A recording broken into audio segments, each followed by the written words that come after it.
আসসালামু আলাইকুম। কি অবস্থা সবার? আশা করি সবাই ভালো আছেন। আপনাদের জন্য নিয়ে আসলাম আরেকটি ভিডিও। এর আগে আমি একটা ভিডিও করছিলাম তরমুজ ক্ষেত নিয়ে, তখন আসলে চারাগুলা বীজগুলা বপন করা হয়েছিল। কিন্তু আজকের ভিডিওতে আপনাদেরকে দেখাচ্ছি গাছ। এই যে সামনে নিয়ে আসো, এই যে গাছগুলা দেখো, এটা হচ্ছে তরমুজ গাছ। এর আগে বীজ বপন করা হয়েছিল। তরমুজ গাছটা দেখো মাশাআল্লাহ বড় হয়েছে। এটা আসলে পুরা জমিতে, পুরা মাঠে, মনে করো এই পুরা জমি যতগুলা দেখতেছ সবগুলা নোয়াখালী থেকে আসছে সম্ভবত মানুষগুলা, তারাই তরমুজ গাছগুলা লাগাইছে। এরা 4 মাসের জন্য এখানে আসছে।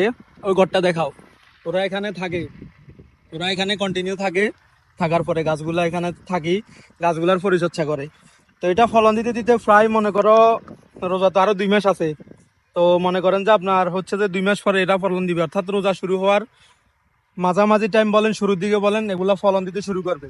তো মনে করেন নেক্সট ভিডিওতে আপনারা দেখতে পারবেন ফলন সহ গাছ। তো আজকে এই পর্যন্ত, ঠিক আছে, আসসালামু আলাইকুম।